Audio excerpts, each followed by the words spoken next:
Flight 11 takes off from Boston headed for Los Angeles, California.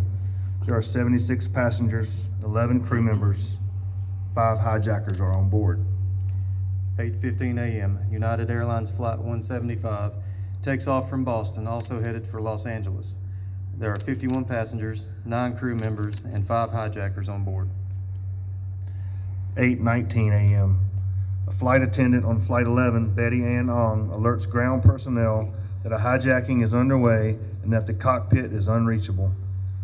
8:20 a.m. American Airlines Flight 77 takes off from Dulles outside of Washington, D.C., headed for Los Angeles. There are 53 passengers, 6 crew members, and 5 hijackers on board.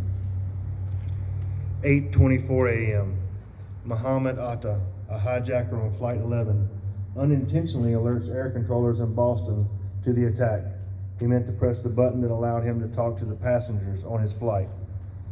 8:37 a.m. After hearing the broadcast from Atta on Flight 11, Boston Air Traffic Control alerts the U.S. Air Force's Northeast Defense Sector, who then mobilizes the Air National Guard to follow the plane.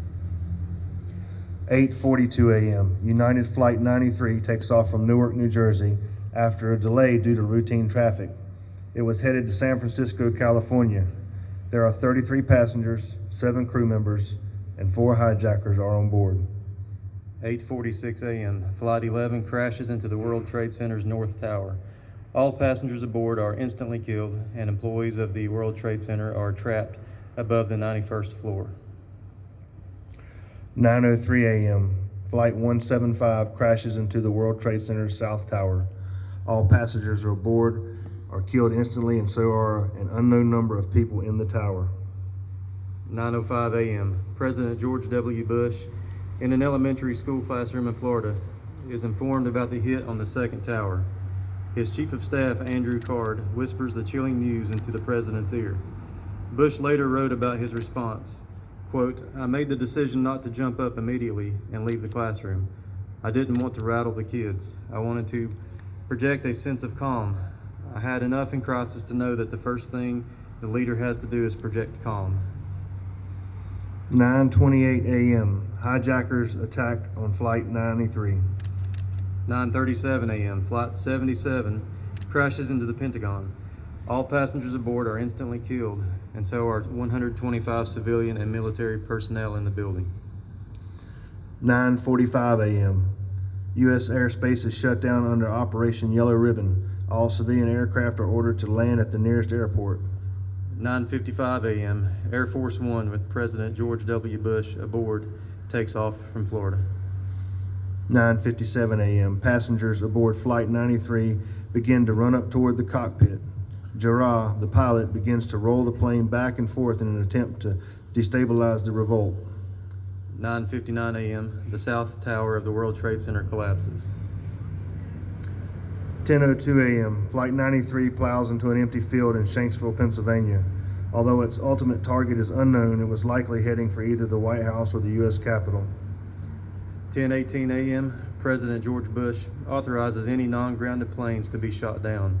At that time, all 4 hijacked planes had already crashed, but the president's team was operating under the impression that Flight 93 was still in the air. 10:28 a.m. The North Tower of the World Trade Center collapses. 10:53 a.m. Secretary of Defense Donald Rumsfeld orders the U.S. military to move to a higher state of alert, going to DEFCON 3.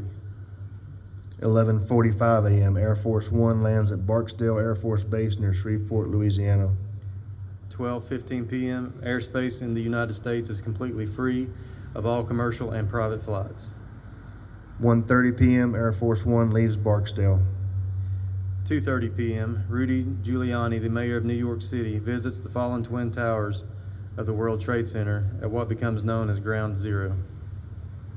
3 p.m. Air Force One lands at a Foote Air Force Base in Nebraska, and President Bush is immediately taken to a secure bunker that is capable of withstanding a nuclear attack. 4:30 p.m. Air Force One leaves Foote and heads back toward Andrews Air Force Base near Washington, D.C. 5:30 p.m. Building 7 of the World Trade Center collapses. 8:30 p.m. President Bush addresses the nation.